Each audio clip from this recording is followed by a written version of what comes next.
Beat him senseless. You and me and you, we gonna throw down. That's right, we gonna get serious. You can run, but you can't hide. It's time for the Fuller Broadcast with your host, Jeff Fuller. What's up, everybody? Welcome to the Fuller Podcast Mania. We're here with my co-host, Zachary Hot Hands, and we're here to talk about last night's fights that happened around BKFC and more. So let's What's up, Zachary? What happened to you there, Jeff? Not much, but you keep messing with my screen. I'm going to punch my fist through that screen. You cut off. No, I didn't. All right. All right, guys. Let's, what you think about the excitement happening around BKFC last night? No, let's talk about the beginning. Well, let's talk about it. What you want to talk about? Let's talk about it.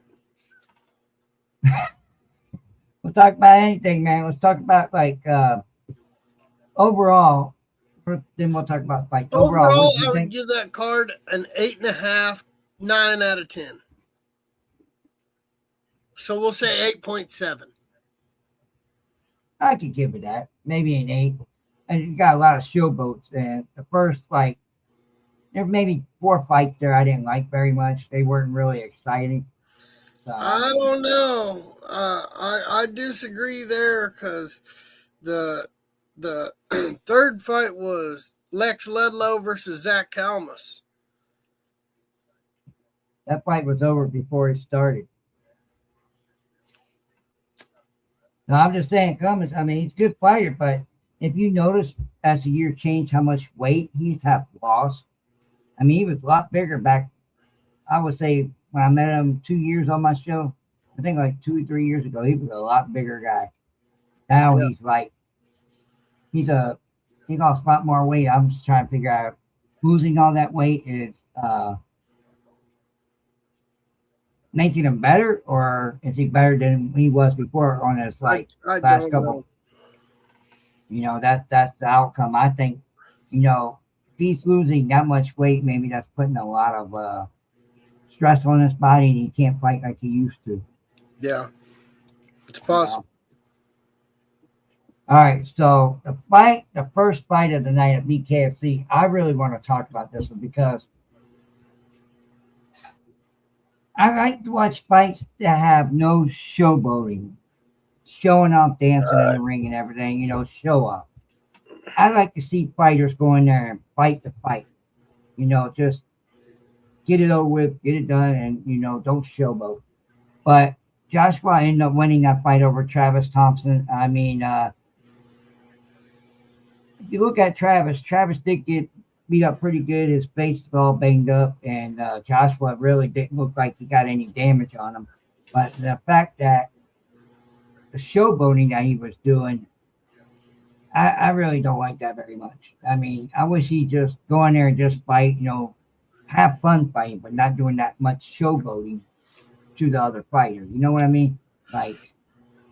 Who does that these days now? He was just being an asshole. That's all it was. That's all it was. I call it if he was just showboating, that's all it was. Yeah, that's why I want to talk. That's he knew he was better.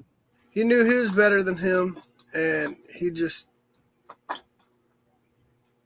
showed that. Yeah. But, I thought Travis would do a better job at winning that fight, because Travis has more BKFC fights than Joshua. I mean, yeah. Travis the animal's been training a lot, but I don't know what happened with him. I thought he looks different. Kyle Montanez and Brendan Meyer. Let's talk about that. That's the fight. That's the one I missed. I saw the preview of the knockout. That was a pretty good one. That was a pretty good one. I mean, he went in there and he took it to Brendan Meyer. I mean, he pretty much whooped his ass.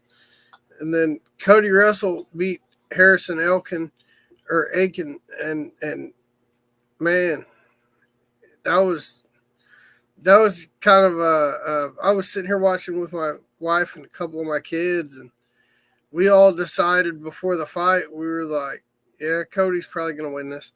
And sure enough, he did. He come out and got the TKO round 2. And one of my favorite fights of the night is the next one after that. Felony Charles Bennett defeated Pat Sullivan via TKO in round 2. Now, I knew after Charles Bennett dropped him in that first round, Yep. it was not going to be a good night for him. I saw that too. That right punch just get that right punch connected really good in that first round. Charles Bennett only probably punched about that far, about a foot and a half. Yeah, but I have to give it to Felony. He came in. Felony's Felony. You guys seen him. You see how he showed up, and he's ready to fight. He's a confusing style fighter. He makes a living on being awkward. And he showed David Feldman like he's got some fight in him. So I was proud of Felony won that fight because Pat Sullivan is a very cocky fighter. I don't know if you heard about him, but he is a cocky fighter. And I don't really care for him. Yeah. He was trying to use that height as he thought having that height was an advantage for him. And I'm like, that height ain't gonna be no advantage for him because no matter how short you are or how tall you are, it's how you fight. You go in there and use your power punches, your quickness, whatever you got to do. The next fight we had was Mike Richmond defeated Joe Elmore via majority decision. 47-47, 48-46, and 49-45. I seen it closer than that. Yeah, Joe probably lost the fight, but I seen it closer than that. I had it closer than that. Every single time that Richmond would throw, Elmore would be right there, and he would throw right back with him. I mean, it was not that it shouldn't be read out the way that it is right there because it just that doesn't make sense to me. 49-45. I don't see that. He should have to explain it. He should have to explain himself on that one. So, I mean, I'm just saying that 49-45. Now 48-46, 48-47, something like that, I could see. But yeah, I saw that 49-45. I was like, who the hell scored that? Really? Like, I had the fight close, but I knew when it came to the last round, Joe had to knock him down and make it try to get that victory. If Joe would have knocked him down, I think they would have called it a draw all the way out. I think that because, well, I feel that the guy who scored it 47-47 probably would have still kept it 47-47. But I feel like the 49-45 guy, that would have been a whole lot closer. And the 48-46 guy, that probably would have been 47-47. Or yeah, something like that. Yeah, pretty much. So tell me, like, during this fight, towards the beginning where Joe was actually getting punched and Richmond got that left hand punch into the stomach, like slow motion, it didn't really look that it was a hard hit, but then when I put it in slow-mo, dude, no, it doesn't have to be hard when it's in the right spot. It was harder than you think it was, but they don't have to be hard in the right spot. They don't have to be hard in the right spot. Speaking from personal experience, they don't have to be hard in the right spot. Boy, I was like, Anderson Silva was not a power puncher, Jeff. Anderson Silva knocked fucking people out. You know why? Because he caught them with short or weird timed shots that they were just like boom and fucked them up. That is one of those things. you don't have to have power behind a shot in order for that shot to count and hurt. But yeah, I feel like that body shot changed the course of the fight. Yeah, because I noticed that he kept like every time he got ready, he got punched. He was protecting his body after that. Yeah, like he was sore after that. And we've got Jade Masan Wong defeated Crystal Pittman. That went the way I seen it. I kind of figured it was going to go like that. It was just kind of a one-sided beating there. Just kind of a one-sided beat down there. Patrick Brady defeated Bear Hill via unanimous decision. I feel like that was a great fight. That was a great showing on both guys' parts, two undefeated fighters. Bear's a friend of the show. We just had Bear on. I hope you both have a speedy recovery. Yeah, that was a great fight, great performance. A lot of big shots landed in that fight. A lot of big shots both ways. I mean, like I said, at heavyweight, like I said in the interview with Bear, at heavyweight, whenever you guys get to swinging like that, anything could happen with 1 to 2 punches. So, that's a great showing for both those guys to be able to go out there and actually make it the distance.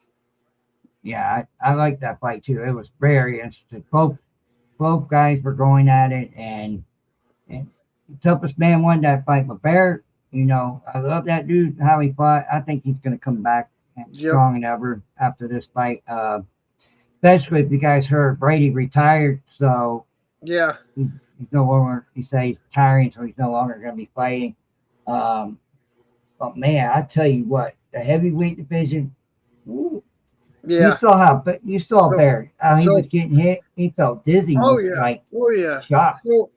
So we'll talk about the next one here. Ben Bonner defeated Tony Soto via unanimous decision. Let you talk for a second about that, Jeff. Bonner, I felt like he did win that fight. I feel like that Soto didn't fight his fight like other fights he had. He looked different at this fight than he did at other fights. Yeah, I can agree with that. And at the same time, I feel like maybe he was trying to adapt his game plan to the way that guy fights because he had already beat him once. And I don't know. Tony did not look like Tony out there. I'm not hating on the man at all. He's good. He's a great guy. He's a gritty fighter. He's a friend of the show. He's a good guy. I don't know what happened out there. It's just one of those things, man. And the next fight, Johnny Garbarino defeated Kane Tomlinson Jr. via TKO. Let's talk a little bit about this, Jeff. Dude, much as I love the Kane family, I don't know what happened with this. If he had the wrong pair of shoes on when he's fighting because he kept slipping or whatnot or what was happening, I thought Kane could have done a little better in this fight. I don't know what happened, but what cracked me up the most is with this fight. Congratulations to Garbarino, anyway. But the way he was ducking a lot, like he was making the fighter reach for him every time he ducked. I would tell you he ducked almost like 300 times, trying to make that fighter go for him. You know what I mean? My thing is that he isn't fast enough on the getting out part of the ducking to be able to do that in the pocket with somebody as fast as Garbarino, and he didn't make the adjustments. I heard his dad telling him in the corner to make the adjustments, and I heard what adjustments his dad said to make, and that would have worked if he would have implicated what his dad was saying. But, he's, again, at the end of the day, he's a grown-ass man, and he was doing what he was doing, and he was trying to win a fight. Yep. But, talk about, some of these fights that you've seen. I've seen fighters talk about, they were punched. Like, you see Joe, he got punched a little bit in the throat. He got poked in the eye. Some of these fighters getting punched in the back of the head. Are these refs not catching it, or are the fighters accidentally hitting them when the Let me explain something to you about that. Okay. Whenever you're in the motion of the punch, okay, and you're coming forward, if that person turns their head or moves, you can't control that. Okay. That's right. You're aiming for this target. You're aiming for right in here or in the body. You're not aiming for there. Now, if a guy's in there moving and weaving and bobbing all over the place, you can't really help that. If you hit him in the back of the head, unless he just flat out gets spun around and you punch him in the back of the head, that's dirty shit. Right. But like in combat sports, your job is to keep swinging until the referee tells you to stop. Okay. With that being said, if you guys are in a clinch situation like that, or if you guys are hand fighting inside like that, and you're throwing hard like that, and you're moving a lot, if you get hit in the back of the head because you keep ducking or turning to the side or something like that, that's not the other fighter's fault. It goes back to the protect yourself at all times aspect of the fight. And I can assuringly tell you that I have spoke to multiple referees and they have all said the exact same thing. I will not call a point if you keep turning your fucking head. If you keep turning your head or putting the back of your head in there to get hit because you keep fucking doing whatever it is that you're doing, it's your fault. It's not his fault that he keeps hitting you in the back of the head. And I'm not saying that this is that situation. Okay? I'm not saying that. I'm saying they were both in there moving around and a lot of shit was going on in their situation. But in my personal experience, if you're in there and you're moving around and you're bouncing around and you're turning and you're clashing a lot, if you're, as they say with Justin Gaethje, creating car crashes with every single come together, somebody going to get hit in the back of the head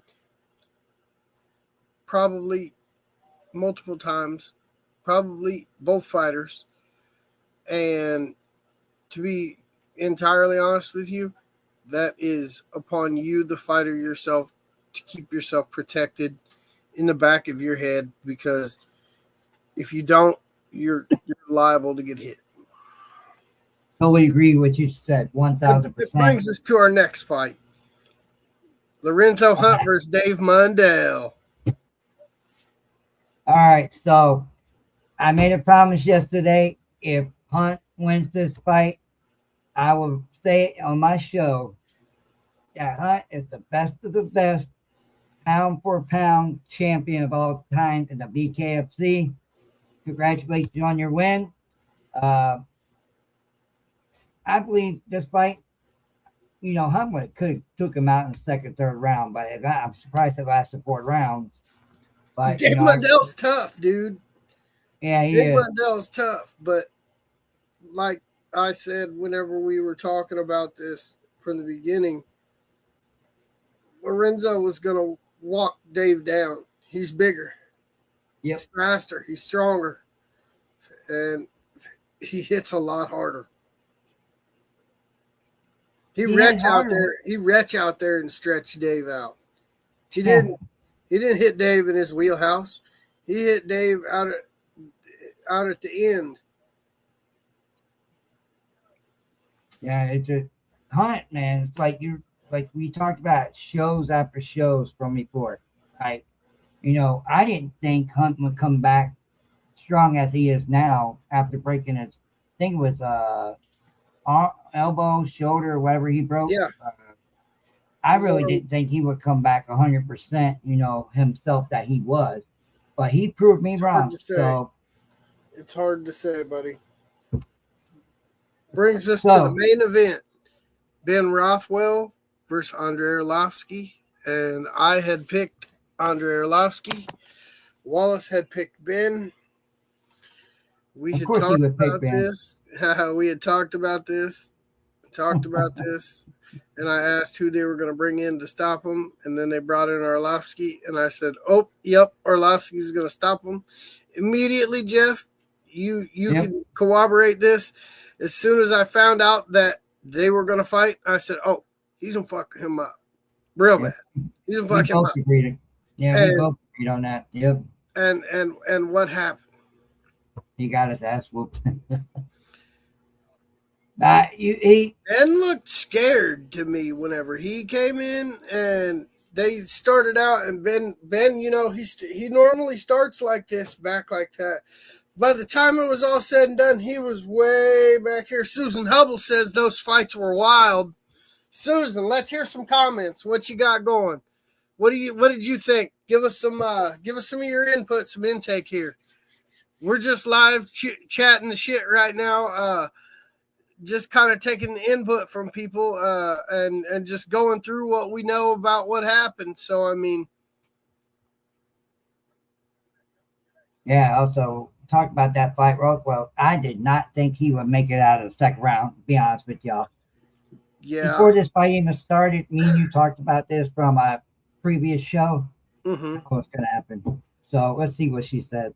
Here we go. She says Elmore won that bout hands down. Judges robbed him. I could see that have been a draw, maybe a draw. I could kind of agree with that. I think that was a good fight. I mean, that was a damn good fight on both those guys. They went out there, they slugged it out, they gave it their all. They left nothing, you know, but time and energy and everything that they had in the cage. They took nothing with them. Yeah, felt bad for Rothwell. Rothwell, I'm telling you, I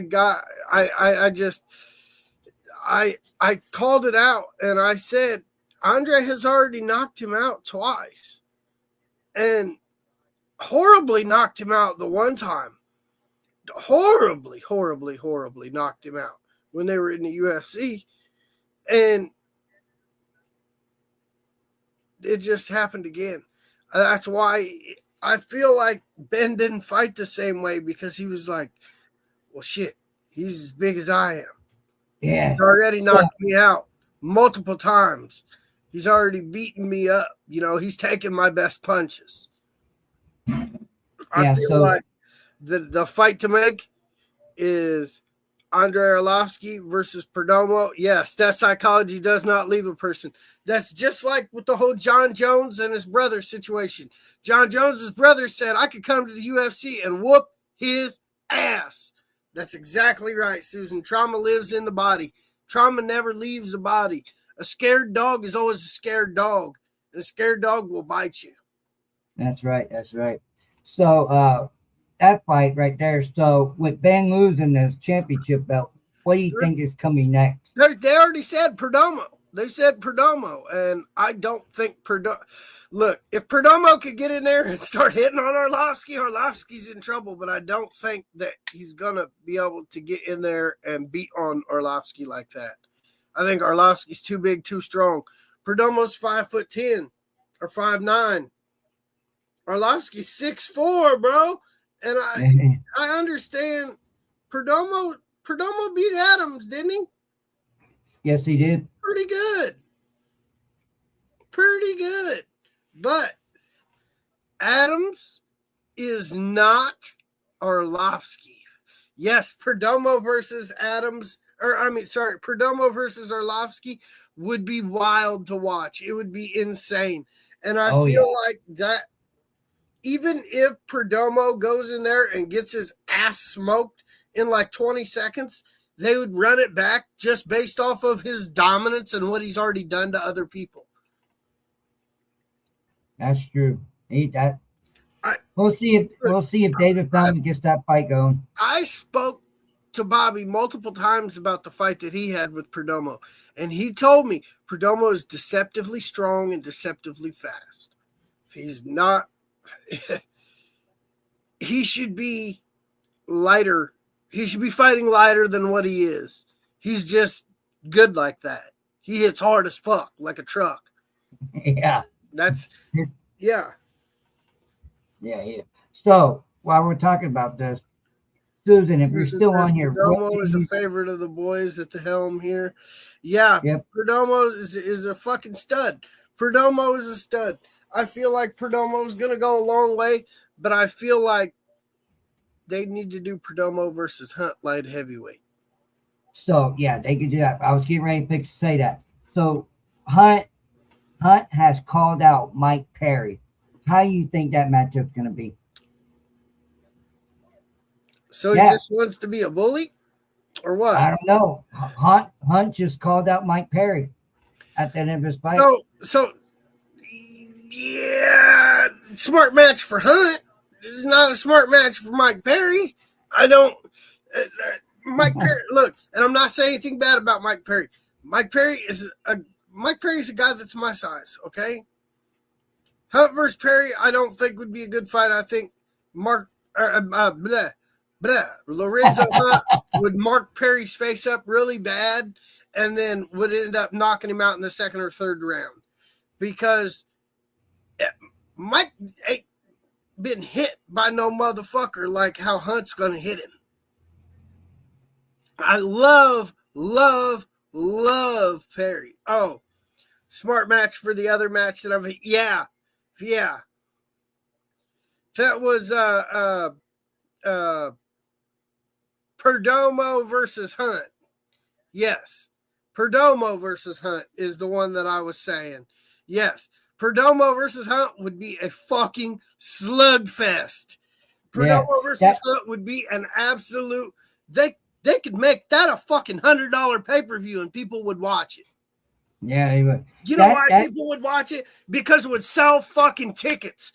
It would sell the fuck out of tickets. You could do, and check this out. Now, hear me out.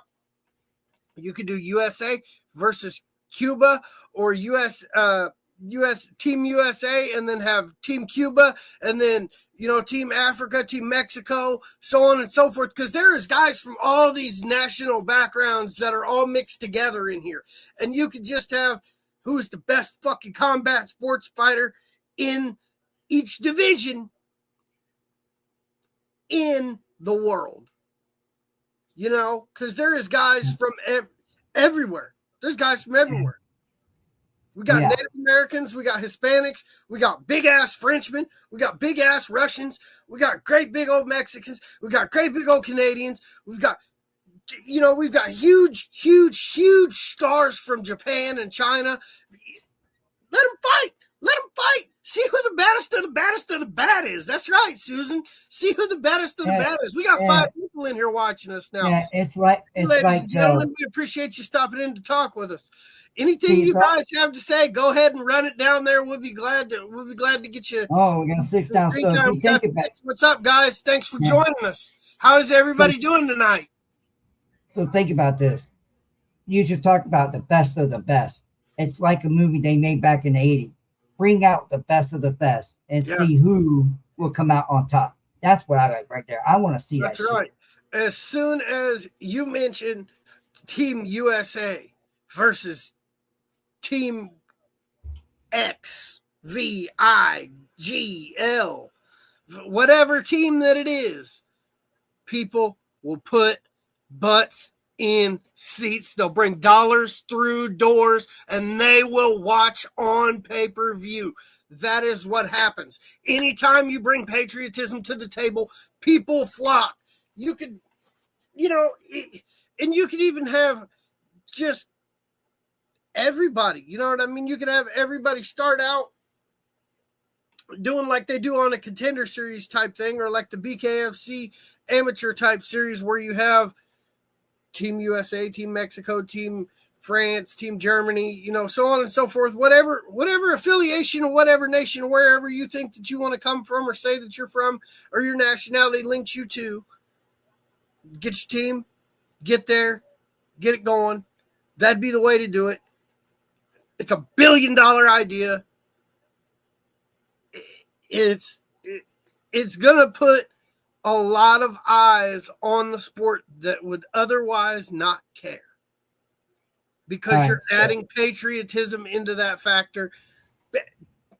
Whenever you add patriotism in it, you bring vets out in droves. It's that simple. Vets that otherwise wouldn't care, really. When you involve patriotism, you bring them out in droves. Right. Hence Mike Richmond's fan base. Huge fan base. military. Stoked we're on the air to chill tonight. Just got off the road from Philly. We're here to help you land home again. Fights are universal, like I said, multicultural, and even though different hometowns, we all love our sport. Y'all rock. Thank you very much, Susan. Thank we you. appreciate you being here with us. We appreciate you taking your time, commenting, and being active and part of the show. We're going to start doing more shows, and we're going to have more and better guests, and just keep going and going and going and going, and we're going to build this up and get it going and have a regular schedule here before long. We're trying to make things work because we're just, we're trying to go with the flow as we can get guests and as we can get,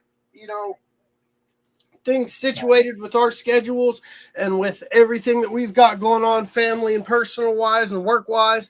We just kind of trying to keep everything in a loop right now. And, we all kind of caught the fights last night, and we figured we'd come on and just chit chat a little bit about it since we didn't have a guest tonight. And, just kind of get different perspectives on how we felt about it and what happened. I mean, how did you like? The thing is, y'all know your fight shit. Respect. Yes, thank you very much, Susan. I've been a fighter since I was 19, and I'm 35. I'm pretty deep into the game. I've studied a lot about it, and I know Jeff has a sports background as well. He wrestled, and he's pretty big into the game and watches a lot. And the thing is like I try to not get too out of pocket with my views because I understand everybody has their own perspective on things. I see things one way. Jeff sees them another way sometimes. Wallace sees them another way sometimes, but there's other times we can all concur on a general perspective and come together, and then we make something happen, or we discuss it out and we're like, hey, if we have such and such on this night, we can work this in for somebody else this week, and so on and so forth. And we try to just spread the love. And, a few weeks ago, we started doing shows again, and getting things back on the road because, well, it's that time, the beginning of the year. What time is better to start than now, So you're about to ask Susan something, but I'm going to ask Susan this real quick. Susan, when you went to Bare Knuckle Mania in Philadelphia, what was the atmosphere like? What was it exciting? What was the excitement there? What did you like the most about it? She comes up, said she's still here. I hope she is. So, yeah. And what was your favorite fight as well, Susan? What was your trip like? Just kind of give us an overview of what you did. Safe, friendly, wildfire. Definitely. Hey, that's a bang up description right there. That's short, sweet, and to the point. Yep. What was your favorite fight of the night? Me personally, I think that it was kind of a tie between Arlovsky and Charles Bennett. But I if I had to pick between the two, I would go with Arlovsky simply because Arlovsky is just – Charles Bennett's a legend. Arlovsky is a true blue-tested time, just a legend in multiple, You want to know who I picked? Want to know who I have?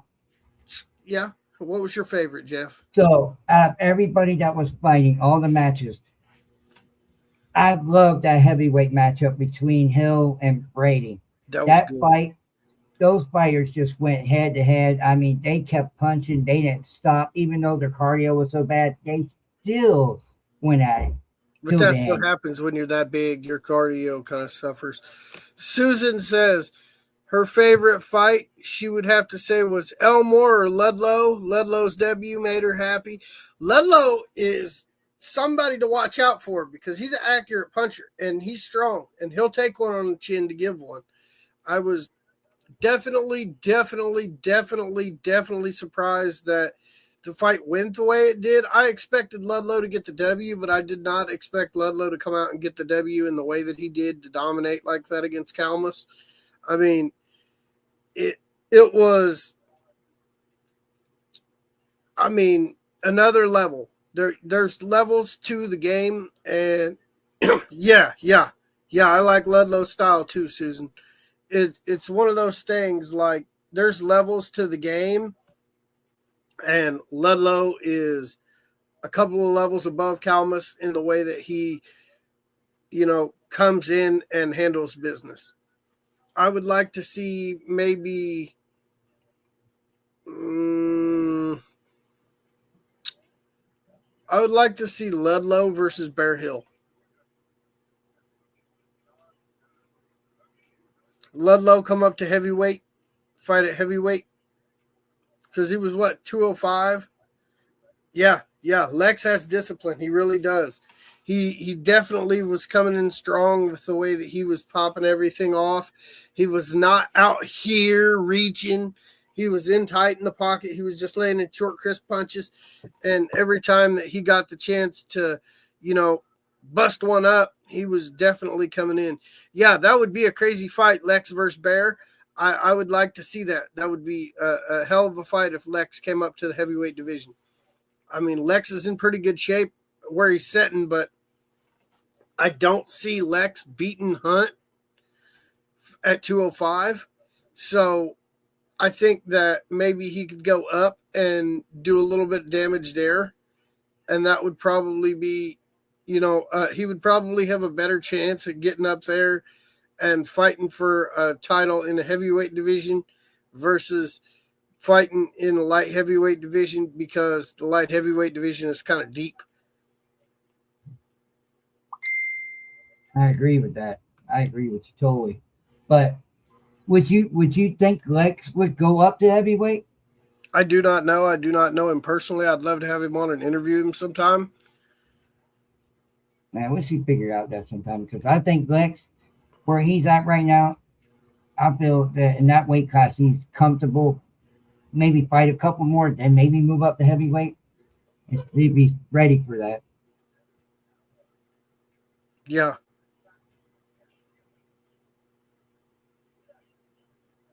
Yeah, it just. But BKFC was wild last night, guys. I give you guys that. There was a couple fights that were not so good. The showboating and all good that. Fights made up for it. Yeah. You have a hunch he'd entertain that. Do you know him, Susan? Do you know Lex?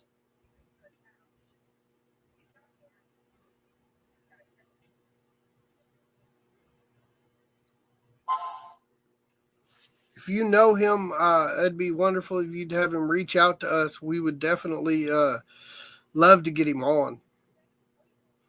Oh, you met him this weekend? That would be awesome if you could get a hold of him and maybe we could get him on here. Solid human. Yeah, and he looks like he's built pretty solid too.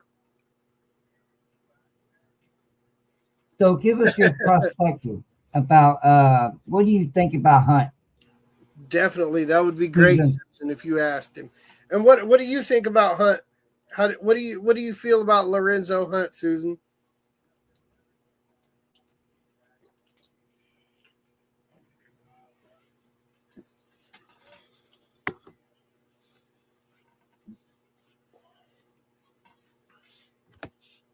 England finally scored, but who cares? New England finally scored. So, prospective, like I said, through the card from BKFC last night was very exciting. As a fighter, is championship material. Yeah, I mean, the way he fights, yes, the way he fights is championship material. The way he conducts himself, I don't always agree with. But you know what? Everybody has their downfalls, and I feel like no matter what, he could learn to control that a little bit, and then he would be a freaking model champion. He was a bit surprised that Mundell fell, but shit went down. Yeah, that's the thing. Like I was telling Jeff, he didn't punch Mundell in his wheelhouse. He reached out there and hit Mundell. So if he hit Mundell in his wheelhouse, I don't think Mundell would have been conscious because Lorenzo hit so fucking hard. Like just watching him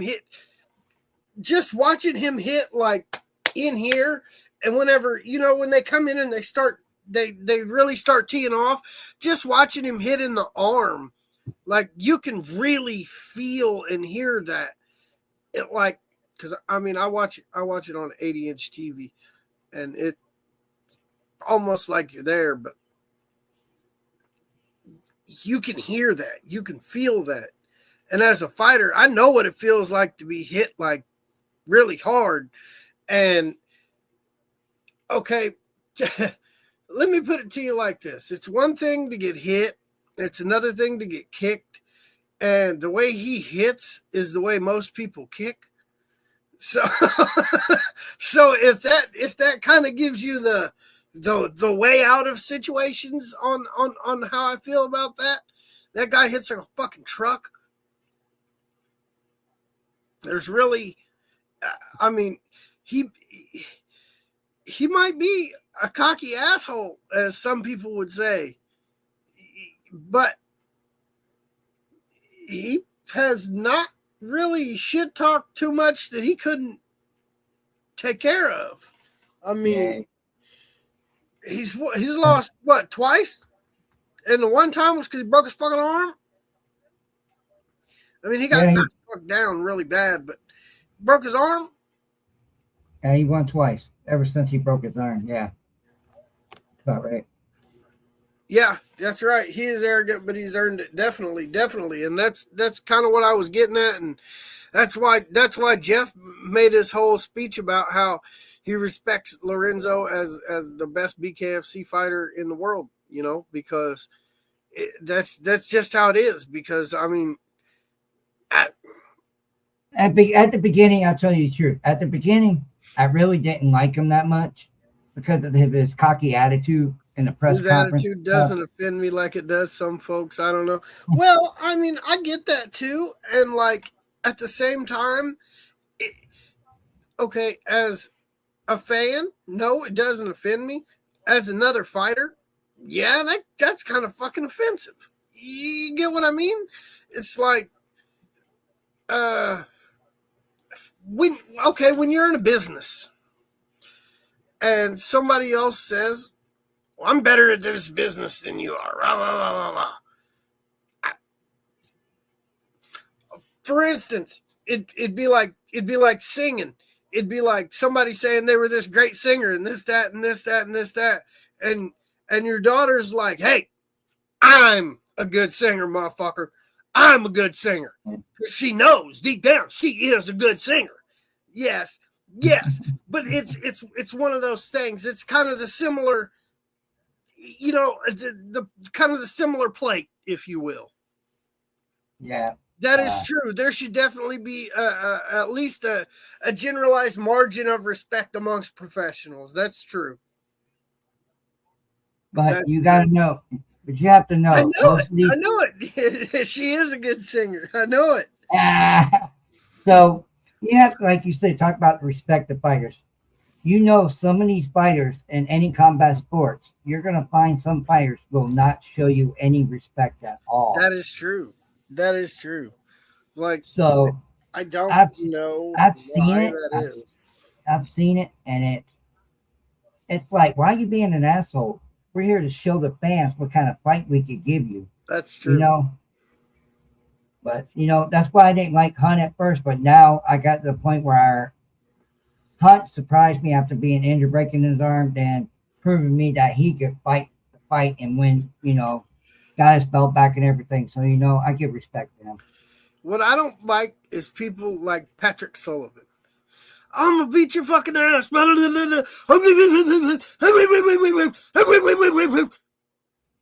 you're fucking barking like a dog at the goddamn press conference because you're yapping so fucking synonymously. Key that anger in on the fight. make that your motivation, I'm not a hater. Okay? I just don't like that shit. It makes you look weak as a fighter. Let me ask you this, Jeff. Most of the time when you see somebody out there that's whoop, whoop, whoop, whoop, whoop, whoop, whoop, yeah, exactly. Save that passion for the fight. Exactly. When you see somebody out here who's woofing and shit talking and blah, blah, blah, blah, blah, blah, blah, blah, blah, what usually happens to that guy? He usually gets fucked up like a house cat in a room full of mean dogs. That's usually what happens. Yep. You know why? Because karma's a bitch. Okay. Yeah, that's true. That's true right there. But my whole perspective, which all encompasses in this, treat other people the way you want to be treated. If you want to be an asshole to people, you know, yeah. You know, these loudmouths are always going to take heat. Yeah, they always are. Always. But at the same time, but if you think that there's a possibility that you're going to get fucked up, why are you out here just running your mouth? Like, it just doesn't sit well with me. That's the funniest part. That's the funniest part, yes, though. False bravado. Yeah, it is. It is false bravado. When you see people running their freaking mouths like that, it's like, oh, I can't wait to get your ass in that ring because I'm going to hurt you like you've never been hurt before. And it's like, you know, but, you know, some fighters, that's how they are, you know, like me and you, our podcast. Nobody likes a Colby Covington ass motherfucker except a Colby Covington ass motherfucker. There you go. So, Susan, to answer your question earlier, you said, I feel y'all joking around now. Now, me and Zach don't joke around that much. We're serious about what we talk about. You know, respect all the fighters. You know, we just give our perspective of how we feel about it, you know. I think you misinterpreted what she was saying. She said that she feels this, she was just kind of messing. But they and that is true. They bring it on themselves. And the thing is like, if these people would just let it go and let it come as it comes. Yes, I understand sometimes you got to run your mouth to get a fucking fight. Yes, I get that. Sometimes you got to piss the right person off. Do that and then let it happen. Don't piss the wrong person off. Don't Conor McGregor people where you're bringing people's wives and children and fucking their religion and their heritage and everything else into there. It's fucked up. It's fucked up. It's a bogus process. And I feel like in the end, no matter what, if you come out and if you're one of those people, those Conor McGregor people that shit talks like that, that's fucking, whenever you fall, it's 10 times harder because you're that motherfucker.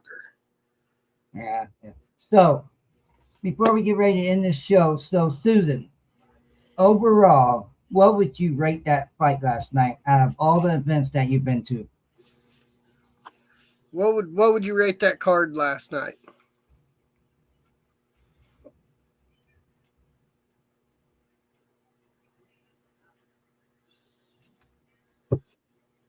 Now, I know you gave it 8.5 earlier. I gave it an 8, you know, because of that all that showboating shit. But I went like an 8.7. Remember, 7 out of 10. That's fair. Okay.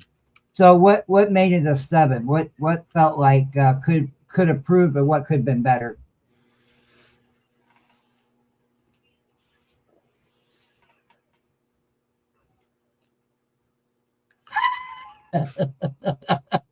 She went low. Well, I mean, that's you're entitled to feel however you want to feel about that, because you know, and I'm going to be upfront and honest with you. Sometimes after doing something a certain number of times, it's not that exact same rush. It's not. felt that the judges had their heads hidden somewhere just a little less sunny. Yeah. Yeah, I mean, there's always that. And it brings me to a point that I have stressed for many, many years. They need to make these referees take fucking classes for a long time, for like a year or two, before they let these people get out here and try and protect somebody in something that they know obviously nothing about. Because, well, if you put a boxing referee in there to do bare knuckle boxing, he's going to see things differently than an MMA referee. Okay, so I was watching UFC last night as well, to be on topic. They made this whole big stink about it. It was Dan Miragliotta's 500th fight refereed in the UFC, da-da-da-da-da. It was Dustin Jacoby's fight. Man, Dan Miragliotta fucking botched the dog shit out of that, buddy. Because that fight could have been waved off a long time before it was. But Jacoby fucking hit that dude a bunch of times that was unnecessary because of Miragliotta. It was fucked up, bro. It was fucked up. These referees, even the experienced people, make mistakes. That was not a dig at Dan. That was just to show even the most seasoned guys make mistakes. Herb Dean will let you get beat the fuck to death before he stops the fight. Okay? Some of these guys make poor decisions. You want cleaner outcomes and less predetermined outcomes if you catch the drift? Yeah. I mean, whenever people are negative 1,000 on fucking DraftKings, they probably shouldn't be fighting somebody who's plus 600, plus 500. I mean, although that did turn into a hell of a match. Yeah. So, but what brings me back to my thing, I feel like I said the other night, Charles Bennett was dangerous at any point. Sure, it's hard to run a perfect card time after time. Yes, it is. It is very hard to run a perfect card time after time, especially whenever, the company isn't, we'll say it's in its infancy still, because it's not what it's going to be. It's not near what it's going to be, but it's in its infancy, and it's just starting to be something. And it's one of those things that, it's going to become legendary before long. Yeah, exactly. So me and you talked about that before, about the officials and about the referees. Yes, how a bunch of times, buddy, a bunch of times. Because I told you, I in my amateur career, I have been beat the fuck senseless by people, and I have beat people the fuck senseless. All because the referee just, I don't know what the fuck he was doing or who it was, but what they was thinking, they're just kind of over here, just spacing off, just knock a motherfucker out, hit him, wake him back up again, knock him out, hit him, wake him back up, and then the referee pushes you off of him, and you're kind of like, God damn, man, he's going to have some serious issues after that shit. But you see the same mistake from the amateurs to the big leagues. It's all a misstep of error, and it's a human error, and humans are going to make errors, but with the replay systems that they have, these fouls should be fucking dealt with. I don't care what sport it is. If you're kickboxing, if you're boxing, if you're fucking doing MMA, if you're doing bare knuckle boxing, and you're poking motherfuckers in the eye, you lose a point. There is no fucking ask a question. There is no goddamn fucking with nothing. If you do something like that, look, here's your warning. Right now. Exactly. Right now. This is your warning. Right here. You know what I mean? This, exactly. This is your warning from here on out. If I, and I'm actually going to probably end up doing some shit to become a referee. But if I'm in a fight as the referee, I'm gonna let everybody know backstage. Dude, this is your warning. There is no warning. There is nothing in the cage. There's nothing in anywhere. This is your warning. If you poke a motherfucker in the eye, I'm taking a point. It should be automatic They with can't 26 away anyway. Hold on. And if they can't continue because you fucking poked them in the eye like a dumbass after I told you not to, you are disqualified because you're a dumb motherfucker. And that's exactly how it would be. And that's exactly how I would say it. And that would be that. Because you, as a professional, know the difference between this and this. This right here is what's going to get people hurt. This right here is going to get people hurt. This right here, or something of the sorts like that where your finger is tucked. Yeah. Thank you. Yeah. That's exactly what it would be. There is no there and you know, whenever I see people bitching about getting hit in the fucking back of the head, like I was talking about earlier, Susan, did you hear about that? If you're in there and you're in what we call controlled chaos, okay? If you're in there and you're both just swinging and blah, blah, blah, blah, and you're moving your head and you're bitching because you're getting hit in the back of the fucking head, that's your own goddamn fault, and that's your own fault because you're turning. If you're in there and you're turning your head and you can't expect me to call a foul because that guy's aiming right here, but you're fucking turning your head like that, so he punches you in the back of the head. That's not his fault. It's not his fault. I agree and these with you. people that throw these reaching elbows like this from whenever they get behind you and they try to choke you or whatever, and you're throwing these reaching elbows. Exactly. Keep a decent defense. Exactly. If these guys are behind you and you're throwing these elbows like this, and you go and they try to secure you like that, and they come across your face like this for whatever reason, and they poke you in the eye, you're still in fucking trouble. It's still a fucking eye poke, no matter how if it's this, if it's a thumb, it doesn't matter. If it's the pinky, even if it's the edge of the pinky like this, and they poke you in the eye, it's still a foul. A lot of these referees don't go and really take that replay into account. I've seen many fights in the past few months that if they did the replay on that, they'd be like, oh, well, he poked him in the eye, or oh, well, he hit him in the nuts, or oh, well, that was low, or that wasn't low, or, you know, I understand you can't tell when another person has been fouled in the groin per se, because